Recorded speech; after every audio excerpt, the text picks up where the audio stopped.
നമസ്കാരം. 2 ദിവസം മുന്നേ നമ്മളൊരു വീഡിയോ ചെയ്തിട്ടുണ്ടായിരുന്നു. ട്രിവാൻഡ്രത്തെ പേരൂർക്കട പോലീസ് സ്റ്റേഷനിൽ ബിന്ദു എന്ന യുവതി, ദളിത് യുവതിയാണ്. അവർ പോലീസ് സ്റ്റേഷനിൽ വെച്ചിട്ട് മാനസികമായിട്ട് പീഡനത്തിന് ഇരയായി. അപ്പോൾ ഇതിനകത്ത് മീഡിയാസ് എല്ലാം ദളിത് യുവതി എന്ന് പറയുന്ന കാരണം അപ്പം അതിനെതിരെ ഞാൻ ഈ വീഡിയോ ഇടർ ചെയ്തിട്ടുണ്ടായിരുന്നു. അങ്ങനെ പറയണ്ട, മനുഷ്യ സ്ത്രീയാണ് അവർ, അല്ലേ? എല്ലാവരെയും പോലെ ഇന്ത്യൻ സിറ്റിസണാണ്. അവർക്ക് കിട്ടേണ്ടുന്ന എല്ലാ റൈറ്റ്സും അവർക്ക് കിട്ടണം. അവർ വളരെ മനുഷ്യത്വരഹിതമായിട്ടുള്ള മാനസികമായിട്ടുള്ള പീഡനത്തിനാണ് അവർ ഇരയായിട്ടുള്ളത് സ്റ്റേഷനിൽ. അത് ദളിതാണെന്നുണ്ടെങ്കിലും ഇപ്പോൾ OBC ആണെങ്കിലും അവർ ഏത് കാസ്റ്റാണെന്നുണ്ടെങ്കിലും അവർക്ക് നീതി കിട്ടേണ്ടത് അത്യാവശ്യമാണ്.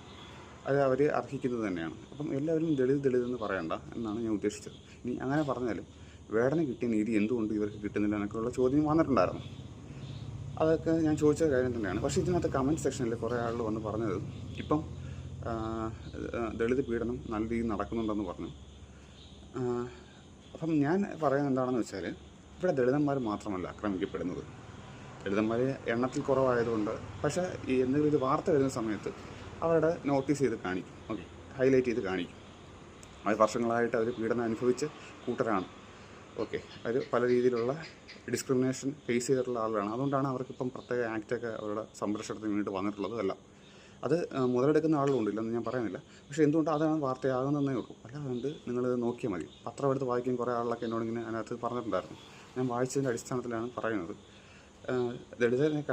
കാട്ടിയും കൂടുതൽ മറ്റുള്ള ആളുകൾ, OBCയോ അത് വേറെ ഏത് കാസ്റ്റാണെങ്കിലും അവർ അനുഭവിക്കപ്പെടുന്നുണ്ട്. പക്ഷേ അതൊന്നും വലിയ വാർത്തയാകുന്നില്ല എന്ന് മാത്രമേ ഉള്ളൂ. പിന്നെ വേറെ ആൾ പറഞ്ഞത്, പണ്ട് മറ്റേ ഡിസ്ക്രിമിനേഷൻ വല്ലതും നടന്നിട്ടുണ്ടോ, നീ അന്ന് ജനിച്ചിട്ടുണ്ടോ എന്നൊക്കെയാണ്. അതിനുള്ള മറുപടി ഞാൻ എന്ത് പറയാനാണ്? ഇപ്പോൾ എല്ലാ കാര്യവും നമ്മൾ അനുഭവിച്ച് തന്നെ അറിയണമെന്ന് പറയാൻ തെറ്റല്ലേ? അതിന് പുസ്തകം വായിക്കണം. അവനാണ് പള്ളിക്കൂടത്തിൽ പോകണമെന്ന് പറയുന്നത്. അതൊന്നും ഇല്ലാത്തവർ വന്നിട്ട് കമൻറ്റ് ചെയ്യുകയാണ്, നിനക്ക് എന്തറിയാം, നീ അന്ന് ജീവിച്ചിരിപ്പുണ്ടായിരുന്നു ഇവിടെ. അവൻ പറഞ്ഞു വെച്ചിരിക്കുന്നത് എന്താണെന്ന് വെച്ച് കഴിഞ്ഞാൽ ഇവിടെ തൊട്ട് തീണ്ടായ്മയൊന്നും ഉണ്ടായിട്ടില്ല എന്നുള്ളതാണ്. അത് മറുപടി ഞാൻ പറയുന്നതിനകത്ത് അർത്ഥമില്ല. രണ്ടാമത്തെ വേറൊരാൾ പറഞ്ഞത് എന്താണെന്ന് വെച്ചാൽ, ഇപ്പം ഈ പറഞ്ഞതുപോലെ ദളിതന്മാർ പീഡിപ്പിക്കപ്പെടുന്നുണ്ട്. അത് സത്യമാണ്. എനിക്കത് അന്ന് വീഡിയോ ചെയ്ത സമയത്ത് ചെറിയൊരു മിസ്റ്റേക്ക് പറ്റി. എവിടെയാണെന്ന് ഞാൻ പറഞ്ഞില്ല. കേരളത്തിൽ കുറവാണ്, പക്ഷേ UP കണക്കുള്ള സ്റ്റേറ്റുകൾ, UP, രാജസ്ഥാൻ, മധ്യപ്രദേശ് ഇവിടെയെല്ലാം കൂടുതലായിരുന്നു. പക്ഷേ അവരിപ്പം നല്ല രീതിയിൽ കുറഞ്ഞിട്ടുണ്ട്. ഇപ്പോൾ യോഗി സർക്കാർ വന്നതിന് ശേഷം UP നല്ല രീതിയിൽ മാറിയിട്ടുണ്ട്.